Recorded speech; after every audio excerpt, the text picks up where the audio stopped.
Well, thanks for joining me for a cup of coffee this afternoon. Yeah, I appreciate you asking. Sure. Two colleagues having coffee. I love it. That's it. In a cart.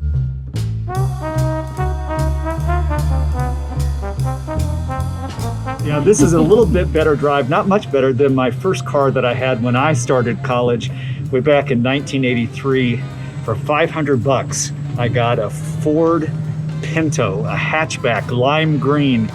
It wasn't, it was more practical than impressive, let's just say, but it lasted the 4 years, got me through.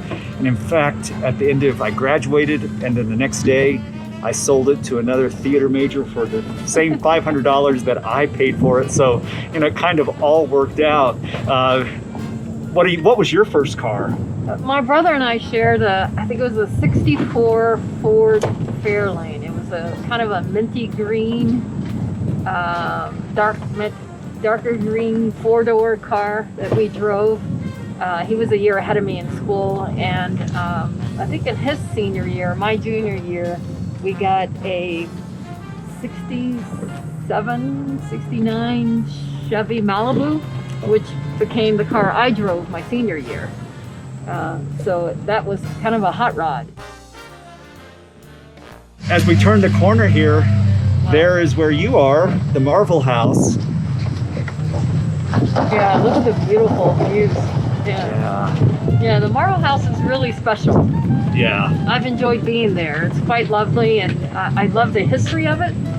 I love the fact that Dr. Marvel had such an impact on the campus.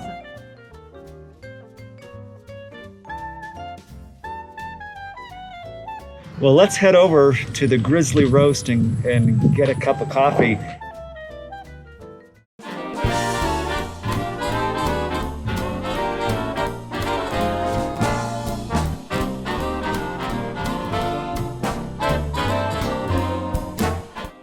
What are you drinking today? You know, I would love to have a mocha. Sure. Chocolate mocha. Probably the medium is good. I'll take a medium vanilla latte.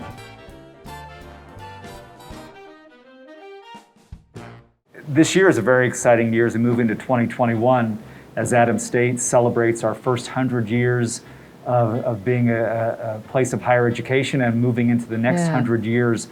Can you talk about your vision for Adams State? What are your hopes and dreams for us as we move forward? Yeah, great question. I like the fact that we're at the eve of that 100th year. We're right at the eve of it. And to me, it's about the next century. It's about the next 100. I want to make sure we enjoy next year. We enjoy turning 100 years old, but I see my role as positioning us to be here another 100 years, so the next century. So that excitement about the opportunity to lead a major campaign for the university, which we've tagged at this point, our next century. So to me, that's just really instructive of what I really put my emphasis on, which is the future. And it's really demonstrative of that, about ensuring the university is thriving through the century to come.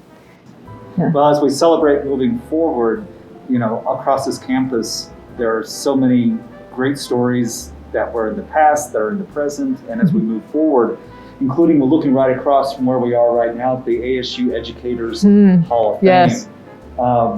There are a lot of individuals on there who've had distinguished careers that were part of Adams State's great stories, including one that I find really fascinating is our first graduate from Adams State back in 1926. And we look at Harriet Gazelle Hester. Yeah. She was our first graduate to cross the stage and receive a degree, and then eventually became Adams State's first librarian. One of the great stories, along with a whole host of other people. As we look at these individuals, we have on campus, because we have been historically a place where we have taught and trained the next generation of educators. What advice do you have for our students who are going to be that next generation of educators that are going to be involved in changing the lives of students moving forward? Yeah, well, the first thing I would do would tell them to come by here often, because I find myself drawn to these people and reading about them. And so I do make an attempt to come here regularly and try to find something new about someone that I didn't know before, because I try to learn the names of the people who have made such contributions to the field of education in the Valley as well as throughout the region. So I would tell them to learn from others. I would tell them to appreciate the history of the legacy of our educators and to always try to adapt. It's the constant change and the turnover of new knowledge every day that's necessary. And I think we have to stay open to that. And it's one of the things that I think has helped Adams State, and I use the word accommodate purposely, but accommodate the pandemic, is that we've stayed open to opportunities and used the crisis in a constructive way and transform some of our practices. And I think educators have to do that all the time. Yeah, the heart of education is transformation in our students' lives, in our lives, in our institutions' lives. That's how we continue. Yeah, and I think we have the best job in the world.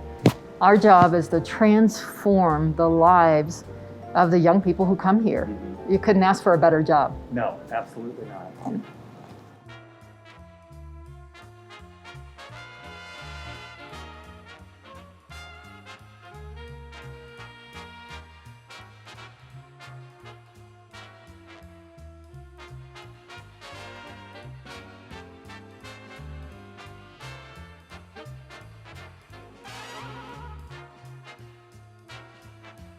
I think our campus is, even in winter, is absolutely beautiful and inviting. As we head back to Richardson, what do you want people across Colorado and across the nation to know about Adams State University? Well, you hit on something, Dr. Taylor, is really a good thing to do, is the beauty of it. Because I always talk about that when I'm describing our campus. And I love showing photos. I love introducing people within the state even, and nationally as well, to our campus, because it's, I always get that, wow, that's a great place. What a neat campus. So I get a lot of positive reaction as I'm showing photos of the place. Right. So I want people to know it's a beautiful area, beautiful part of Colorado, the San Luis Valley, all of its rich culture and history. I want them to know how caring the campus is and how supportive our faculty and staff are for all of our students. And I want them to know that it's available to them, the affordability factor, the least expensive 4-year residential campus in the state when you consider tuition fees, room and board. So that affordability, that accessibility, and accessibility to a variety of learners at a variety of abilities. If they need additional support, we have that. If they excel academically and need more challenges, we have that. And so we are a campus that's attractive to a wide variety of students. And I also really want them to know about the diversity and the appreciation of diversity here. And the fact that we are not only an HSI, which is critically important, we're the premier HSI for Colorado, the oldest in the state. Well, thank you so much for having coffee with me this day. Oh, thank you, Dr. Taylor. It was a good day. A very good conversation. I appreciate your passion for students and appreciate all the work you do here to lift up Adams State. Absolutely. It's the best job in the world. I agree. And the best place in the world. I agree, yes. All right. Have a great day. Oh, thank you. You too. So cheers to you. Cheers.